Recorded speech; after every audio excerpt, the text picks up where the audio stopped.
on the network. Connecting there. Hey everybody, Outdoors Dan here, Unknown Files. We got a really nice guest for you tonight, Miss Amy Boo. We're going to be getting here started here quick. I just need to get the network fired up again. And these two shows, no waiting, I'm telling you. There we go. Hey everybody, Outdoors Dan breaking into regular programming on the Outdoor Call Radio Network. We are getting ready to start Unknown Files, file number 2724, the Ohio Grassman, with Bigfoot researcher Amy Boo. So we're going to have a good show for you tonight. Let's just go ahead and get this thing started. Are you ready? I'm ready. Let's rock. Here we go.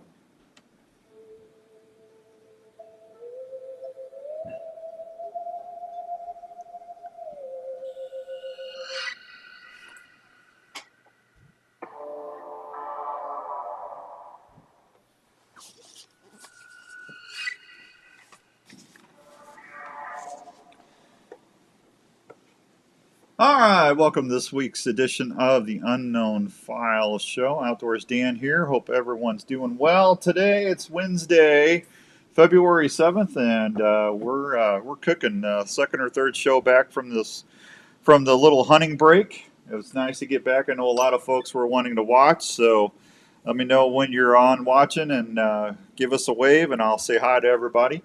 We got a really nice special guest tonight, file 2724, Ohio Grassman, and a little bit of Grassman stuff, but the thing I really wanted to get our guest on for is this woman's got guts. I'm just telling you right now, she's got my admiration and respect for what she does, because I don't know a lot of folks that could do what she does, and we're going to talk with Amy Boo, and we've got her on the split screen tonight. Amy, good evening. How are you? I'm doing well. How are you? I'm excited to be here. Well, thank you, and always good to have you here. Do you have a good holiday? Everything good? Because I haven't talked to you in a while. Yes, it was really good. I know it's been a while and it's gone so fast. We're already like almost mid-February. Yeah, I hate to say this, but the older we get, the faster it goes. Because it just, That's I don't know, truth. I don't know what the deal is anymore. It's just kind of crazy. Yep. So yeah, kind of nice. Well, I'm glad you had a good holiday. Anything squatchy happen before we got anything? You been out camping, doing anything in the woods in the winter? Wide open spaces? Anything?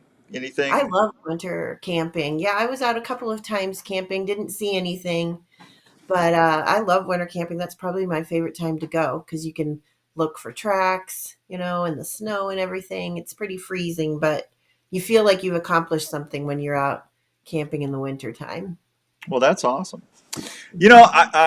I don't know a lot of people. Now you primitive camp too. You're in tents and stuff on the ground. You're not in a big old snuggy camper either, are you? Right. Exactly. I like tent camping. Yeah. I grew up going to my grandpa's hunting cabin in Marionville, PA, and so it was pretty rustic, but being in a tent is a whole different ball game, but I really enjoy it. The older I get, it's a little harder to get in and out of it, but I think it's fun. I'm going to circle back a little bit. We've been doing this show. This is our second year already. It's just crazy. Unknown Files, and I've been a bow hunter for 34 years, and Amy, I mean, I've been all over, and you and I talked about this before. One of the things that I really like about you is you're still skeptical about a lot of stuff. You're not, you try to debunk and analyze and stuff like that. And here's the thing: I keep when I go to hunting camps and I'm out filming for Respect the Game TV or doing a hunt or whatever. We'll talk. It'll come up eventually. Dan does a Bigfoot show or a ghost show and stuff, and it's like, you're crazy, Dan. Are you really believing that stuff? I said, listen, I've been doing this for a long time, hunting, and I've never seen anything or heard anything. Hey, Rick, good to see you, buddy. I've never seen or heard anything I couldn't explain. And I said, I've shot 9 bears, and Amy, like I told you before, I don't shoot anything unless I'm gonna eat it. Right. Bear's a great protein. But I'm a solid conservationist. I believe in hunting is a great conservation tool, and foxes, wolves, coyotes, bears. I mean, I've heard mountain lions, lynxes. I've heard the whole gamut of different things. But what's really got me more open minded than anything else is the footprint stuff. Yeah. And that's going back to the footprints in the 50s and the 60s when they didn't have 3D printing, they didn't have people out there that had the ability to make stuff. Hey, Shane. Amy's awesome. Shane says to Amy's awesome. Thank you, Aw, Shane. Shane. They didn't have the ability to do that back then when the Patterson and Gilman film came by. And I still think I still think the Patterson and Gilman film is probably the apex as far as if you want something tangible, because that has never totally been debunked. I No, mean, it hasn't. they've spent millions on that trying to debunk that. And if you and I we had this conversation in Kansas. People were saying, it's a guy in a suit. I'm gonna show you something. I pulled up Planet of the Apes, which came out about at the same time as Right. Patterson and Gilman. I said, now this is the best Hollywood special effects, costume designers, and everything. Now I want you to look. Hey, Dirk Stark, have you seen my video from Fred Eichler? Not yet, Dirk, but I'll look it up. You look at those costumes in Planet of. Hi, Cheryl Halsey. Hey, Cheryl. Hi, Cheryl Torres. She's one of our ghost hunter guests. You'd like Cheryl, Hello. Amy. You need to talk to her. Um, Okay. but there's no comparison to that Bigfoot No. footage and Planet of the Apes. I mean, it looks totally fake on Planet of the Apes, where I mean, you could see muscles moving and everything else. The breasts, it was a female Bigfoot. I mean, Right. who would think to put breasts in something like that? So the Yeah. footprints and something like that has got me more open minded than anything else. Does that make sense? Absolutely. I think the footprint evidence or possible evidence, if you want to say it that way, is absolutely intriguing. We do some work with Dr. Jeffrey Meldrum Yep. out at Idaho State University, and his specialty is feet. He's a professor of anthropology and anatomy, and he focuses on feet. And he'll tell you that without seeing one right in front of him, he's convinced they're real just from the footprint evidence. And that's unusual because he's a PhD professor. Yeah, He's not a cryptozoologist. He's an mm-mm. accredited scientist. He is, and he's really put his reputation out there on the line, and I respect that very much. I've been trying to get him on the show for 2 years. I can't get him to call me back or email me. Talk to him. I'll try to get him. Yeah, would you do that? Because I asked our buddies on the Bigfoot influencers to help me out there too. I know he's very busy, but I will do my best. Well, he's everywhere, you He know. is. But I would just love to talk about anatomy and physiology with him Mhm. and the dermal ridges and the Yeah, footprints. So anyway, these camp conversations go, and I said, listen, I can't prove it's real, but I can't prove it's not. right. And I said the more I get into this show, I just read there was some anthropologists that found it wasn't Gigantopithecus. It was in between Gigantopithecus and where we kind of come into the picture. But I can't remember the subspecies of hominid that they were talking about. My And memory is so bad, I'm but I doing would. good. I'm doing good with my third grade education to remember that. Amy. But Perfect. they have now proof where they actually buried their dead, Mhm. and these were not human. These were not us. It was in between us and the way evolution. I'm a Christian. I believe in God, and I believe that somewhere in here, if this is real, it's one of God's creations. I don't think it came from Saturn or Pluto or anything like that. But if it is real, I think it's flesh and blood. But some people are either going to be a diehard skeptic, which is perfectly fine, It is. or Yep. some people are going to be a little more open minded, and then you're going to have people that are just diehard believers. You know, Right. Right. so it's kind of funny. Dirk says I saw Tim Wells. Dirk, I did see that one. But what do you do when you're out and about? When you're out and about and you get into these deer hunting, you go to deer shows, you go to deer classics, and I mean, you're talking to people that are usually having a beer in their hand or a Right. cocktail, drinking, having a piece of jerky, looking at deer heads, and then Yep. you're there going, "Have you ever seen the big guy?" So Yep. you're opening yourself up to ridicule right off the bat, which that's got to be hard. But anyway, I mean, what do you do when you're out there trying to at these shows? You just went to one. What was your experiences like again? Because you've been to a couple more before, right? Yeah, I've been going to them for about what year is it? Like 5 years now. Different shows Really? in Wow. PA and Ohio. and it's the best. I love it. The first time I went, I was nervous, I will say. I didn't know how it was going to be received. I'm not really, I'm not sensitive to people making fun of me anymore because I've been looking for Bigfoot for a while now. So it's not fun. It's not fun when that happens, but it doesn't really bother me. It doesn't stop me from what I'm doing. But the outdoor shows, like hunting and fishing shows, have been amazing. And they've been amazing places to get people's reports, their sighting stories. And I often say this, I know people lie. You're going to talk to somebody, maybe somebody said, "Hey, go tell her a story." You know what? People lie, they hoax things, or there could be misidentification out there. But I feel like the reason I go to the outdoor shows is I feel like the potential of misidentification goes way down when you're talking about people who are used to seeing black bear or other animals in the forest.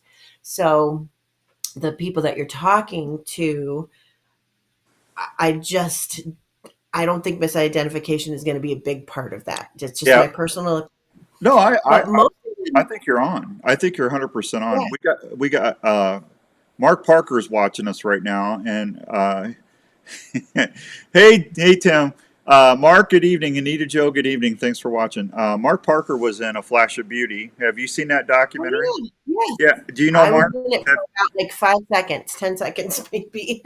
Yeah, You need to talk to Mark. Mark's living up there, I would and love to talk to Mark. yeah, he's actually had a couple different experiences. We're going to have him and Daryl Adams. Do you know who Daryl is? Yes, I know Okay. Daryl. Okay, Daryl and Mark are going to be on because they were out with Tobe Johnson out at the Al Moon Lab in Oregon or was Washington State. So they actually had a couple of different interactions and stuff. But like Wow. when I first met Mark, Amy, I believed him. I sat down Mhm. and I asked him very specific questions about hunting.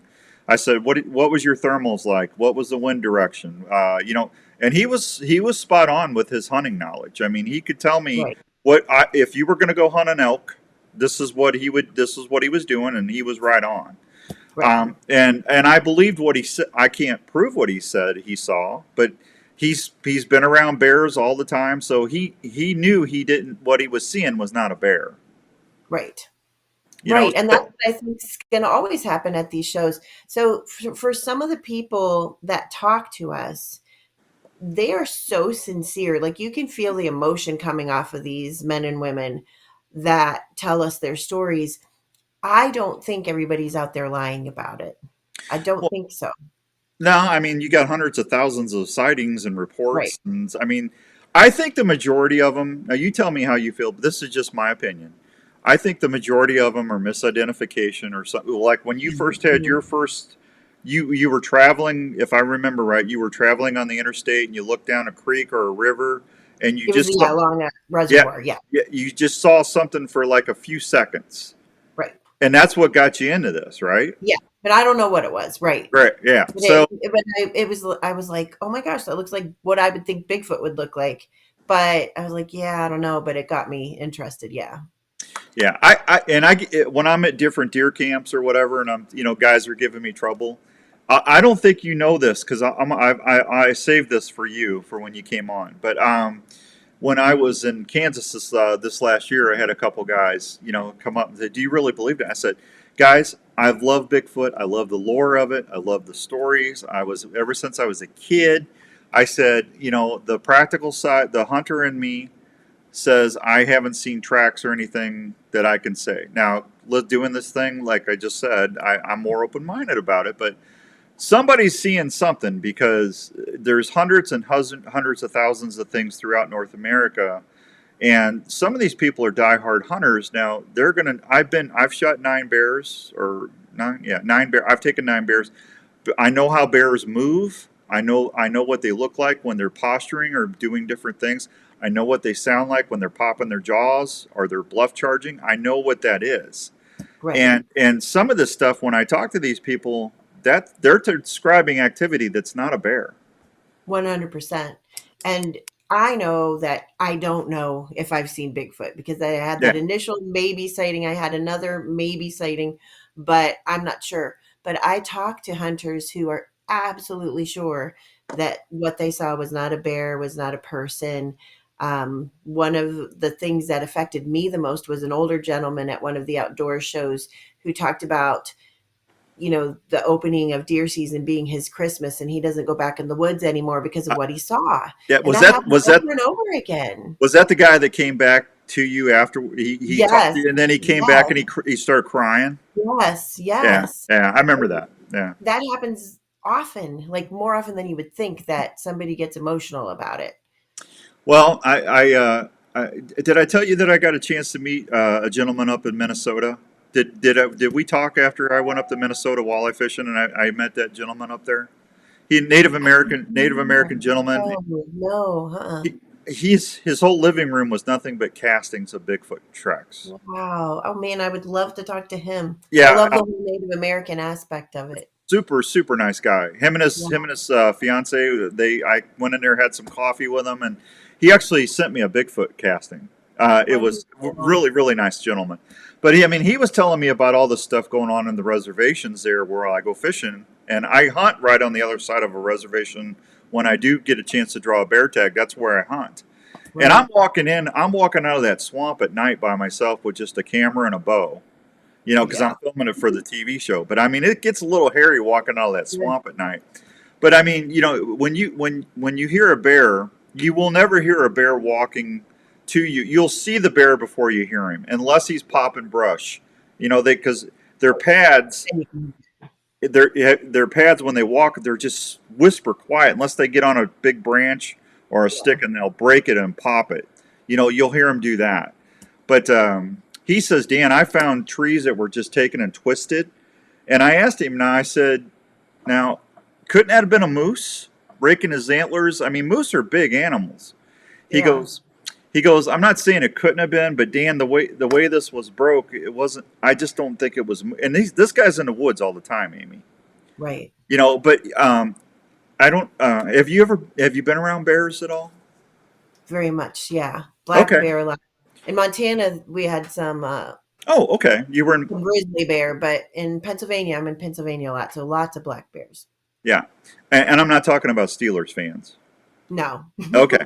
Now, like in Colorado, when I was out elk hunting and out of my buddy Fred Eichler's place, when I first time I went out there, they had a lot of black bears out there, Amy. I mean, they were all over the place. But I would actually watch them. You know what a scrub oak is?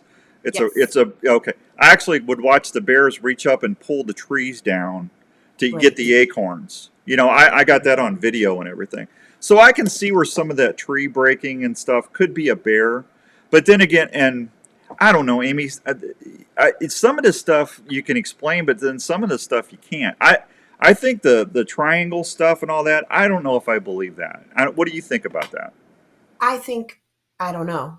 I mean, but I get things like that sent to me all the time, and it just doesn't really interest me because I feel like, for the most part, sometimes I get somebody sends me a really intriguing one, but Hmm. for the most part, I feel like people could do it, weather could do it.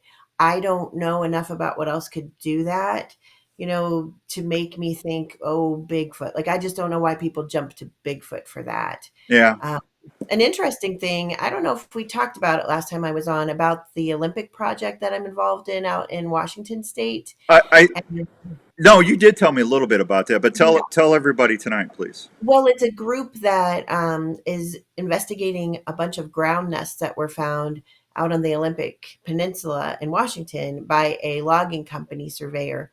And I was just thinking about it while you were talking, because one of the really interesting things is that these nests are constructed out of huckleberry bushes and huckleberry branches. And quite a few of the branches are from further up, where the guys that I'm with that are part of my group, like, first of all, it takes forever to get to this place. You have to belly crawl through some huckleberry bushes to get to it. It's very remote. But some of the branches are not twisted, not cut, but just snapped off higher than they would be able to reach. And so one of the guys would have to have come in with like some kind of step stool to get up to where they are. Then they are manipulated by something with opposable thumbs into these giant nests that are on the ground, where there are support sticks in there. There's some weaving going on. Um, I don't think that, and it's not just me, I'm not a professional and I'm not an expert, but the experts that we brought in, like bear biologists, wood rat specialists, people like that, primate specialists, are all saying like this doesn't look like something any known animal does. It doesn't make sense that it would be humans doing it. And something is breaking off those branches. Yeah. Well, bears are not going to weave. They can't. No. Right. So it Yeah. would have to be people Yeah. or Yeah. something we don't know about. Yeah. And people, it doesn't make sense to me anyway, because of how remote these are. If it was going to be a hoax, it would be the dumbest hoax ever because nobody would be likely to find it. These nests have been made over several years, like they're in different stages of degrading. And then if it was like a hermit, to be making nests and staying there, there's no direct cover for them So from they're the still elements. exposed to the They're rain and exposed, right. everything. They Yeah. look very much like what gorillas make over in Africa. So it's interesting. We're not saying it's Sasquatch, but wouldn't that be nice if it was? Yeah. Hey, Mark Parker. Mark says he's living in Ohio now. Amy, he'd love to meet up with you sometime. Oh, I would love it, I'll Mark. share your Yeah, guys' info. He's please super. do. That would be great. Yeah, he's super nice guy. You'll enjoy him. Hey, Roger Wild in New York. Right. Good to see you, Raj. Roger's my buddy. Anita Joe, thank you. Always good to see you guys. Making sure I'm not missing anybody here. All right, I think I'm all caught up. Brian, thank you, Brian. Good to see you too. The woods. What's Brian say? The woods are a mysterious place. Yes, they are. Well, Yes, they are. here's another thing too. What I was gonna with Don Sherman up in Minnesota.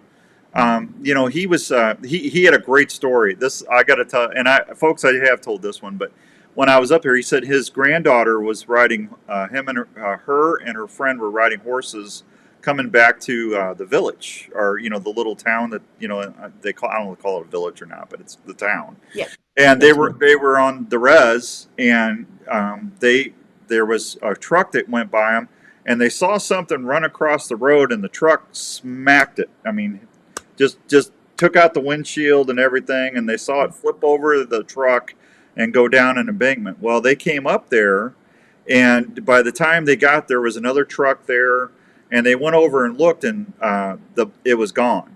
It wasn't there Oh, anymore. But the whole truck was smashed in, and the windshield. State Patrol came, the sheriff's department came, and they started roping off, doing a crime scene, taking pictures and all this. And his granddaughter said it was running on two legs. Now, bears can run on two legs. They you can. can. But if Mhm. a truck hits a bear, a black bear, I don't know if it's going to be. It could run off. It could. But I mean, this truck was pretty messed up from what Don told me. But anyway, his granddaughter came and they went back afterwards and they found the windshield that was busted out. And Oh, wow. I go, do you still have that? And he goes, yeah, I still got it. It's in the shed. And I said, did you ever look for hair samples? Or he goes, no, I'm trying to get a hold of the guy that had the truck, so we'll see if we can get into the grill and stuff to see if there was any hair follicles or anything. But That would be so cool. here's the thing that kills me, though, Amy. The sheriff's department and the state patrol said they hit a moose, and they did the accident scene, did everything they needed to do, and they donated the moose back to the folks at the reservation. Well, Don and his fiance talked to the people there on the reservation. Nobody ever got any moose meat. Oh, So see? what's that? That's stuff of conspiracy theories, isn't it? Yeah. Why would they put and he's got it in their official report. I mean, there's an official Yeah, report on this incident. And why would they fib about that? right. They wouldn't need to. They could just say it was a bear and ran away Yeah. if they wanted to say it wasn't something else. That's Right. interesting. That's Yeah. really interesting. That was pretty cool when he told me Yeah. that. That was definitely kind of crazy.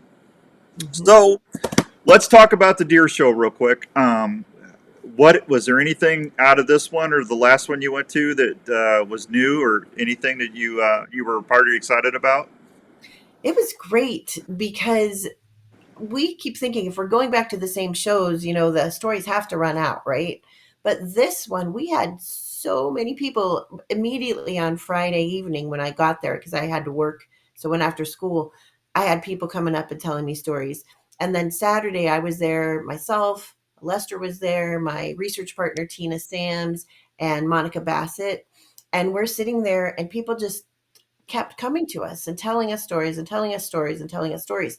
And with their permission, I keep a little log of where they saw it, what happened, all of that. If they tell me not to tell the story, I don't tell the story. But I at least have a general idea of what's going on and where.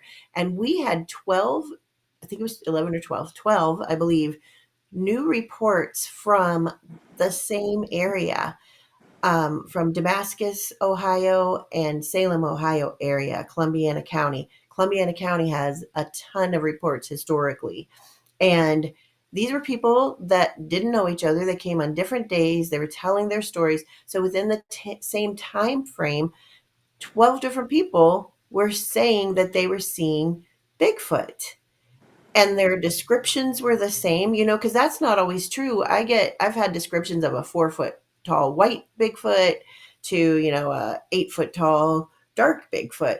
So you look at that, something is going on, unless there's some really big dude out there just asking to be shot by someone Well, in a Bigfoot yeah, costume. that's Not very just it. smart. Who in their right mind would be running out there in a suit? I Somebody's wouldn't. gonna, yeah, somebody's gonna get killed. Especially where the hunters are. Right. These are hunters, so they're in their tree stands. They're, out in the woods, so it wouldn't be very smart for somebody to do that. Every single time I've had a hunter that talks about that they've had a close encounter, they really believe something to be a Sasquatch. They will say, I always thought I would shoot one, get some kind of reward or whatever for it. But they all say they couldn't do it because it looked too human, and because they weren't sure what they were looking at either.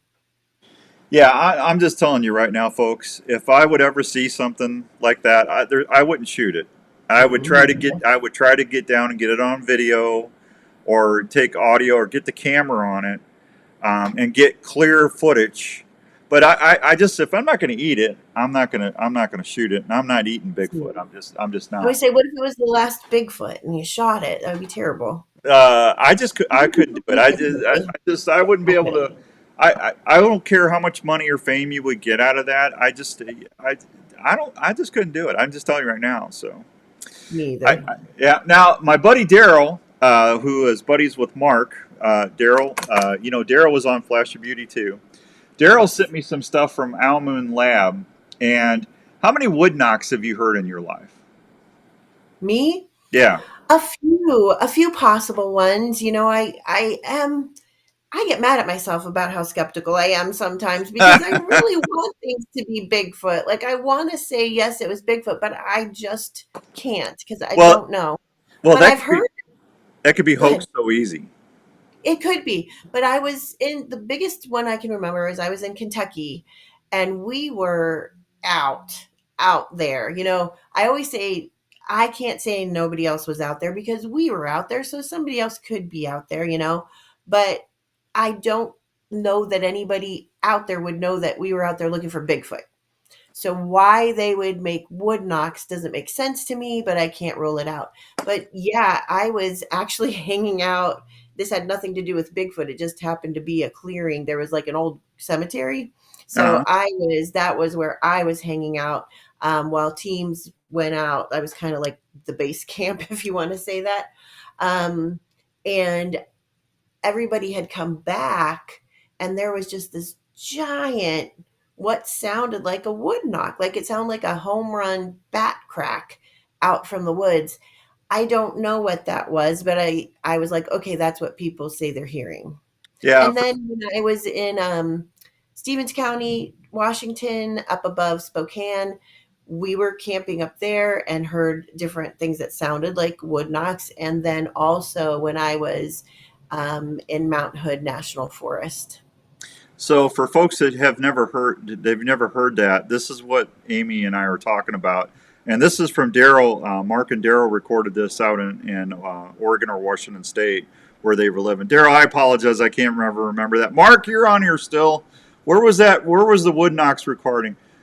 Shane says there are multiple colors of black bear. They are all not black. That is right, Shane. They're all color phases. You can get a Absolutely. cinnamon. You can get a black bear. I You can saw a get cinnamon grizzly. yeah, yeah, you're absolutely Mhm. right. Oregon. Thank you, Mark.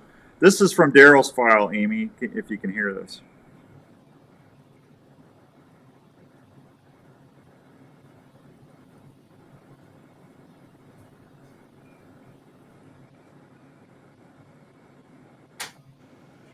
Can you hear that? I couldn't hear it. Sorry. No, you're good. Let me put my headphones over here. Tell you what, I'm going to turn my mic off and see if you can Okay. hear it through the speaker. Okay. Okay. Okay. Okay. I'm going to turn both of our mics off real quick. All right. Okay. Hang on.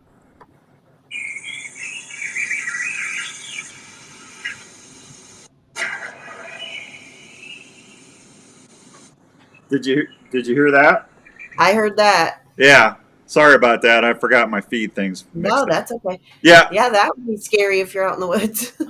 Well, when I hear that, I've heard something similar to that. You're going to laugh at me, but when I was bear hunting up in Alberta, I heard beavers slapping their tails on the water, and it sounds a lot like that. It does. No, I'm not laughing because that happened to me. I was at a state park here in Ohio, and I was so excited because I'm like, oh my gosh, something was either knocking or throwing things or something, and it ended up being beavers. We saw it through the FLIR. Yeah, I was like, but it was still cool to hear beavers and see beavers. So yeah. I mean, you can hear them like a half a mile away. I mean, it's crazy loud. It's just Mark says they had several up there that they recorded. Brian, I always wondered if a possible that the zoos let out gorillas and go like people let snakes go, and Bigfoot is real. Brian says he wonders if they're just gorillas that got out from zoos, but Mark or Brian, I don't. Man, there's reports all over North America. I don't think there's that many gorillas running around if they got out.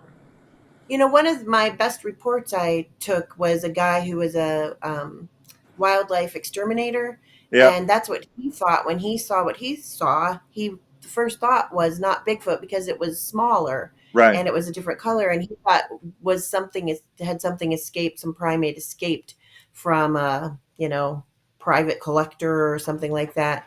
It wasn't until later that he thought about Bigfoot because somebody was talking to him about how if they are real creatures, they'd have to come in different sizes. It's not unusual; they'd be different colors. Yeah, So well, that's no there's there yeah question. there's actually kind of a gray phase Bigfoot that's been sighted out in the southeast a few Yeah, times. Color phase. northeastern Ohio and northwestern PA have the most sightings of lighter colored Bigfoot. That's crazy. Mark said they Mhm. had a triple tree knock in eastern Oregon a couple times. That's cool, Mark. So That you, is Mark, cool. go ahead. Chimpanzees knock on trees and stuff Well, that to show their domain and to communicate. So it's not weird to think that. territoriality. Yeah. Yeah, Mhm. that's how they kind of and they chess pong and Yeah. all that other stuff. So I don't know. Yeah, I don't know. I just want to hear something. Yeah. Well, I I did hear something. I did finally hear something yeah. that freaked me out, and I still have nightmares about it if you want to hear about it. No, no, no. I want to hear about that. Go ahead. Oh my goodness. So, I call myself the world's worst Bigfooter because I never find anything and nothing ever happens. I try. But a few of my friends that are in my Project Zoo Book group, we went out to meet a reporter that flew in. Well, he actually drove in, but then the photographer flew in from Alaska, um, and met us in the Allegheny National Forest. So the night before they showed up, we were not thinking about Bigfoot really. We were just thinking about like, oh my gosh, like we have to have food for them and we have to set up and all this stuff. Anyway, long story short, I'm sleeping in my tent by myself. Monica's sleeping in her tent by herself. Tina's in her van, like on a cot. And then we had two other people who were up in tree hammocks. We, all three of us that were over on this side, we felt something that night. We didn't know that each other felt this until the next morning. But two of us, it was such a strange, like this thumping feeling. Both of us thought that we were having some kind of medical emergency with our heart. I thought about I need to go. I'm something's wrong, and so did Tina. Um, we don't know what that was, so I'll pause there before I tell the rest of the story. But we looked into, is there fracking going on there? Is there some kind of seismic activity? We haven't found any reason for that. And what we thought about later is, the scene in Jurassic Park where the T-Rex is coming and the water is going like that. Like it was just this rhythmic sound. Yeah. So I don't know what that was. But that woke me up, and I'm lying in my tent, and I get scared sometimes out there in the dark. I do. Like, I admit it. Sometimes I get really scared. And I'm out there. I'm like, oh my gosh, what's wrong with me? What's going on? It was about an hour later that out of the woods comes this horrific yell, and I still get goosebumps. I don't know what this was. I still try to think of anything else it could be. I don't count out that maybe it was somebody trying to scare us, because what it sounded like was one of those warriors, like island warriors, that are just like, ah, but just the force of it, I felt like my hair would have blown back if I was standing there. And I don't know what that was. It scared me so badly. I almost couldn't stay the next day. And I'm scared, but I'm still brave out in the woods. No, Um, that's awesome. and I don't know what it was, but it was in an area where we had to like ditch giant potholes to get up this old logging road. There was no bathroom, we were just in the woods Yeah. camping. And we really think we would have heard any kind of a vehicle. That we were the only ones there that we knew of. Um, but I still have nightmares about that sound. It was so powerful. I don't know what could have made that. I'm a certified volunteer naturalist. I don't know every sound out in the woods, but I feel like I have a pretty good grip because I get sent possible Bigfoot recordings a lot. So I'm going through bear sounds, I'm going through bird sounds, I'm going through anything that could be out there in Pennsylvania and Ohio to try to compare. I don't know what that was, but it really, really frightened me. Yeah. It's cool Actually, now that I'm in my house thinking about it, but it was scary. Daryl sent me a couple howls. Let me cut our mics and I'll play them for us. Okay. Okay. All right. Hang on. All right. I'm gonna put that up and I'm gonna cut our mics.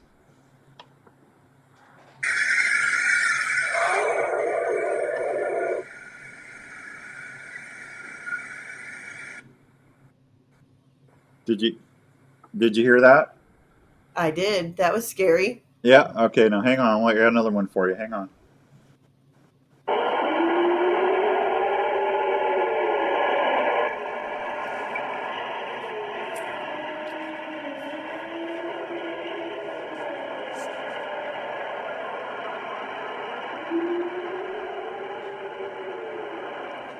Did you hear that? Did you hear that Yes, one? Now, I see, to did. me, that almost sounds like wind a little bit. It does. I can see that it sounds like there's a voice in there. Yeah, I mean, but it changes pitch and tone. Do you hear it? Yeah, I sure did. I sure It did. kind Yeah. of elongates there because when I first listened to it, I thought it was the wind because the wind get howling in a Oh holler. yeah. Or it sounds like a scream or a moan sometimes. Yeah. Yeah. You know. That first one you played wasn't exactly like what I heard, but kind of similar. Like if you made it even more forceful and longer and Yeah. meaner, like it's gonna get you. It sounded threatening.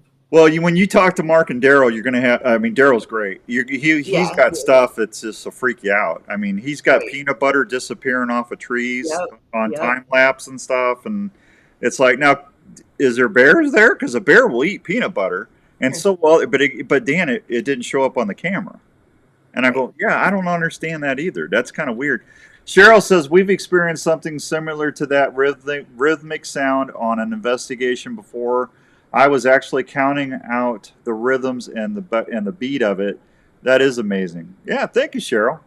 Yeah, Thanks, Cheryl. you need to get a hold of her too, because Yeah. yeah, you guys need to talk to one another because you guys should talk. I see, that's the thing I love about the show. I love having guests Yeah. Get interact. people together. Well, and you know who I had on? I need to take a quick break, but before I do, I had Russ Johnson on the other.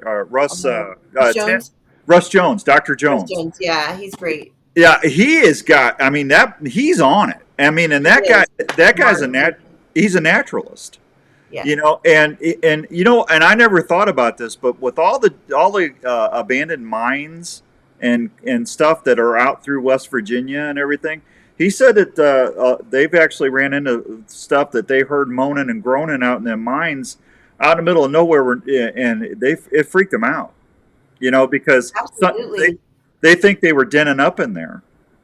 One of the reasons I became a naturalist through Ohio State was because you get a hold of some mind maps that you don't normally get a hold of to Yeah, get a look at. And I wonder the same thing. yeah. Well, the conservation department sends him out and lets him survey and do animal counts and stuff. I mean, he's Yep, a fascinating guy. he is. He's Yeah, great. He's he's great. good. All right, I tell you what, folks, I'm going to take a real quick break. I got to pay some bills here real quick, and then I'll come back and we'll finish up with Amy. We got about another 20 minutes, so don't go anywhere, no flippy floppy, and we'll be right back on the Outdoor Call Radio Network. Story. An Iowa story about a dream that took several years to come true in Osceola, Iowa. It's the story of Revelton Distilling Company. These fine distilled whiskeys, gins, and vodkas were born from the labor of Rob and Christina Taylor. It's amazing hearing the customers' descriptions of how unique each bottle looks and how each spirit tastes and satisfies with every sip. From the honey whiskey to the whiskey and cream, or the robust mulberry gin, American gin, or vodkas. Revelton Distilling visitors can't believe the flavor profiles the mixologists are creating at the distillery every day. Revelton Distillery is open Wednesday through Sunday in Osceola. They're located at 1400 West Clay Street, right off I-35. Revelton Distillery fine spirits are also available at your local grocery and other retailers around Iowa. Please check them out online at reveltondistillery.com or visit them at the distillery.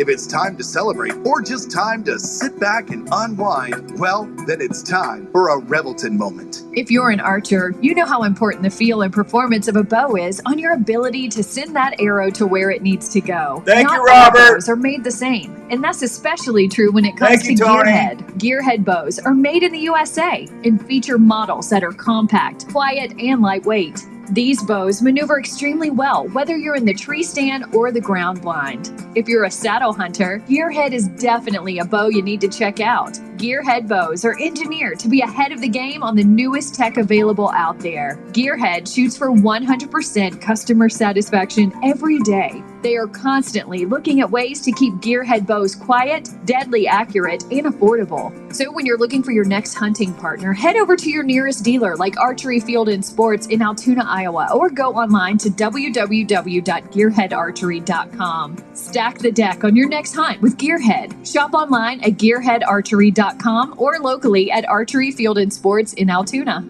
In these times when a lot of us are working from home, it's even more important to make sure your home is the right temperature and comfortable. Now is a great time to call the experts at Wyckoff Heating and Cooling at 287-6000 to schedule a check on your current heating and cooling systems. Is your house too dry and giving your family issues? A Honeywell dehumidifier system installed with your AC heating system can solve that issue right away. Wyckoff Heating and Cooling is a family-owned and operated business that has been serving Iowa residents and businesses for over 70 years. They offer 24-hour service and programs like the Peace of Mind Plan for less than $15 a month. So if you want more time on the water or in the woods this year, please call the folks at Wyckoff Heating and Cooling for any of your home or business heating and cooling needs. One call to Wyckoff Heating and Cooling will bring you peace of mind under your roof every day. You're ready for your next outdoor adventure.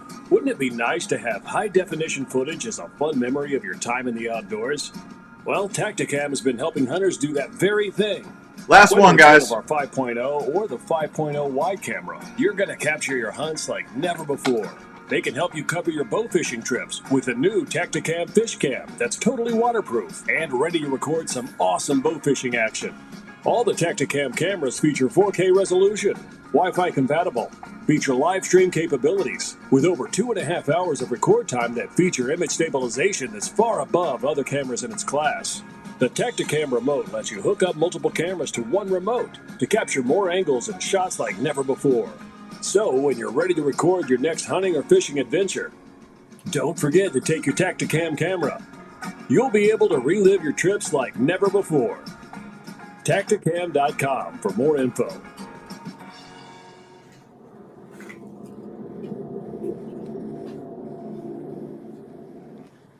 All right, welcome back to Unknown Files. It's the Ohio Grassman with Amy Boo, and hope everyone's having a good night. And thanks for all the good comments, Robert. That's very kind of you. Thank you. Appreciate you listening and watching.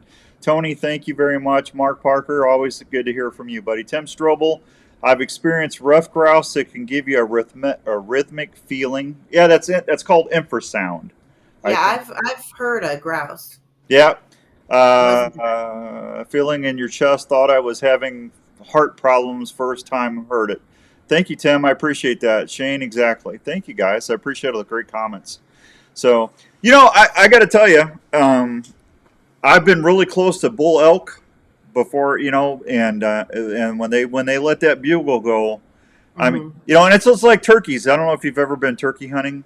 We've all been with turkeys, right, Amy? I haven't been hunting, but I've been around turkeys. But when they get within 15, 20 yards of a ground blind and they gobble, that whole blind shakes from that It does. infrasound. Yeah. Yeah, I mean does. it just reverberates through you.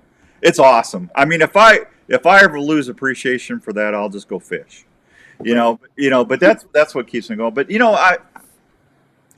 just don't tell them what you heard. It's kind of crazy. One thing I didn't tell you, I was in Ohio last year, and I was at an event, and I can't tell you a lot because I promised I wouldn't give the name out. So, but I had a gentleman. They introduced me at the event, blah blah blah, and we were talking about Bigfoot and the Unknown Files show and everything. And now these are pretty well known people. And he goes, "What's all this Bigfoot thing about?" And I thought he was going to start reading me the riot act. I said, "Oh, it's just a show. I love the legend and the lore and the stories. And people have been asking me to do this for a while." And he goes, "I'm going to tell you something, and this is the gospel truth. And these people are really they're strong believers in God. So I believe him." He told me that him and his brothers, they live in Ohio, and they were out on a hunting trip, and they had all their food and stuff in the camp, and they had eggs and some other stuff. And when they came back, the eggs and stuff were moved around and messed with. And this happened like that night and the next morning. Then they started hearing stuff, the moans and the Bigfoot chatter, Mhm. samurai. They heard that samurai chatter. Anyway, long story short, these are three grown men, and they got out of there. The first time it happened, they didn't want to leave because they were deer hunting. The second time it happened, the two of the three brothers said it's time to go. And after the third time, when stuff got moved around again, and the one saw something, they left. And I looked that up, and the time they told me that happened, Amy, I looked in the BFRO, and there's actually documented reports that week in Ohio of what they told me happened. So that corroborates their story. It does, yeah. You'd be surprised at some of the people that swear they have seen Bigfoot. A lot of people don't talk about it. I always say that a lot of the general public thinks that if you are looking for Bigfoot, you might as well be looking for a Smurf. And then they don't see that it is something different than that. Like that's my oldest sister thinks that about me. So they don't know that there's like legitimate reasons. Like there are very intelligent people from all walks of life that actually have seen something or heard something or know somebody who did, that there's a good reason why we're looking into this. It's not Smurfs. I think you and I talked about this last time. If they're real, I think the government and everybody already knows about it, and they're not. It's just like the UFOs. For years, we were told weather balloons. We were told, anomalies in the sky. They're not. They're all it's nothing extraterrestrial. Blah blah blah blah. And then all of a sudden, here like 5-6 years ago, what happens? They start releasing all this footage, and actual fighter pilot testimonial and FLIR footage and stuff of. And now they're not even calling them UFOs; they're calling them something else, UABs or I can't. Right, UAPs, yeah. Yeah, and it's like, and I've had people from MUFON and stuff on, and there were structural engineers, and said, there's no way that these things can move the way they move or propelled. This technology is not here for this. Right. So if they fib to us about the UFOs, or whatever those things are, with all the millions and billions of dollars in forestry revenue, national parks, all this other stuff, if it's proven unequivocally that they're real, they're going to get protected animal status because, Sure. they're going to. I think it's a cover up because they don't want to lose all the money. It could be. I don't know. Sometimes I think that, and absolutely could be on the on a, I was going to say on the flip side, not necessarily that, but on another angle. I don't know if I ever told you about one of the scientists that's in my Project Zoo Book group. So Uh-huh. we have over 40 scientists in there now of all different types. And she got interested in Bigfoot because she and four other wildlife biologists were coming back from a conference in Virginia, and they saw what they said was a cougar in the middle of the highway. And all of them, all five said there was a cougar, a mountain lion where it was not supposed to be. So they contacted like Fish and Game or whoever it was the next day and were told that what they had seen was probably a golden retriever. So she said, I have a golden retriever. It wasn't a golden retriever. We know what we saw. And they were kept getting the runaround. She said that finally, and I'm paraphrasing, the official word was that if you saw a cougar, we would need some kind of task force, and we don't have money for a task force, so you did not see a cougar. So Where it was this wasn't at? in Virginia. So it wasn't so much like a cover up, but it was funding. And I Well, keep coming across that a lot, not just for something like that, but like our scientists who really would like to study Bigfoot, they can't get any kind of funding for it, and they would lose the funding for what they are researching if they were thought to be Looney Tunes here. Amy, So I don't know. all the money this government wastes on all Oh the other. yeah, Yeah, there's plenty of money for something like that. But Brian yeah. says, so is Bigfoot something they brought back from the Ice Age, like the woolly mammoth?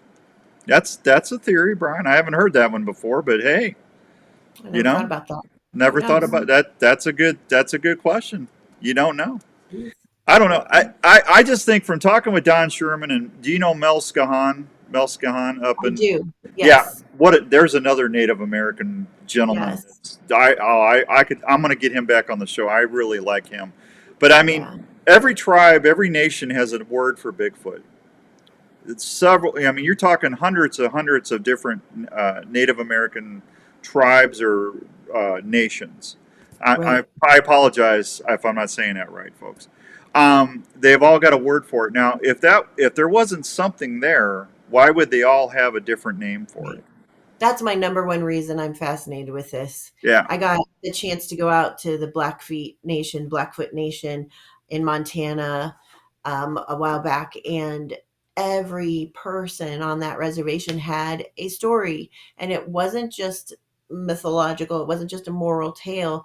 The one lady told us about seeing them in her dumpster behind her store she ran. Another guy showed us up on the ridge where one had just been walking. They call them the Inimitipi, which means hairy man. And it was just a matter of fact. These were yeah, real. So yeah, I'm fascinated. And I think we talked about how I equate that with the natives in Africa and Asia being told that they were crazy to say they were hairy people in the woods until we knew what gorillas were or right. until we knew what orangutans were. So it I, happened.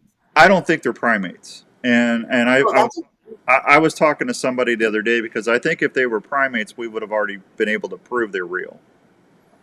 If they were maybe, primates, because maybe. here's the thing: primates can use tools. They can use Mhm. sticks to go down ant hills. Like they have the capacity. They don't have the capacity to outthink a trail camera or some of the other stuff that's out there, that activities going on, but the cameras aren't picking them up. If you Well, I'm put gonna go ahead. go ahead.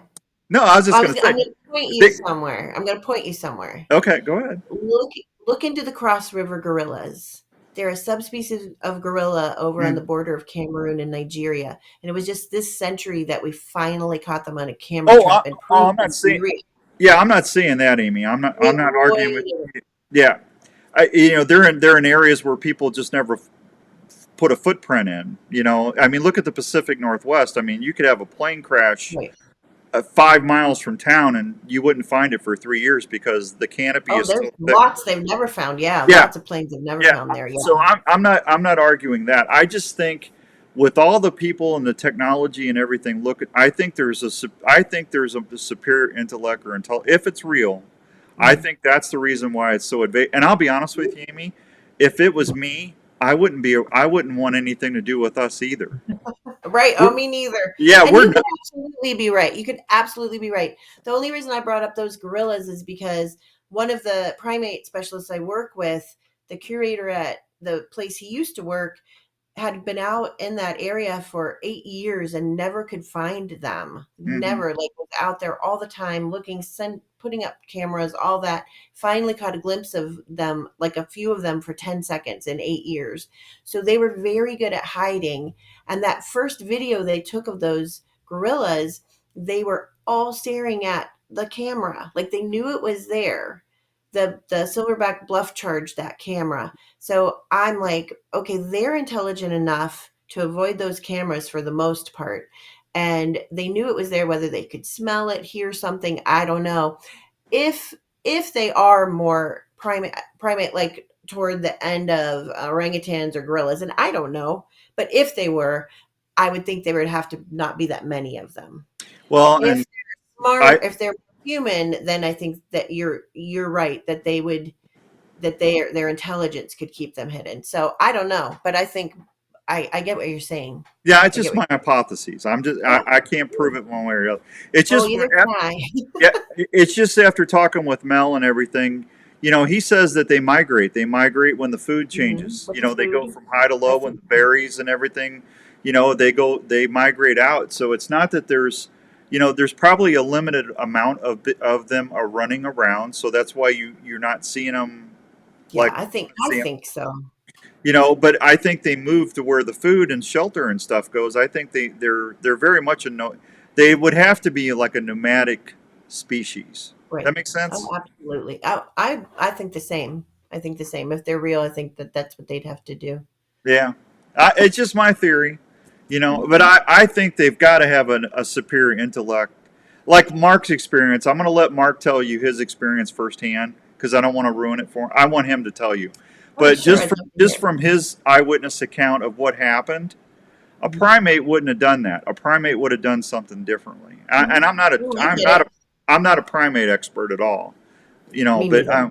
yeah, it's just I don't know. I just think there's some. I mean, I have a little more reverence for the possibility, I guess. Oh, I do too.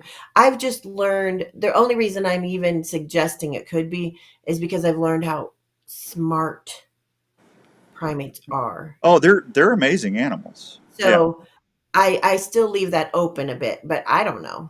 probably something the government made to take care of all the deer population.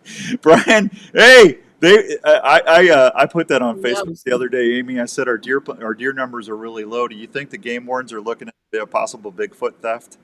Maybe. Oh, I Chimpanzees. wouldn't pass them.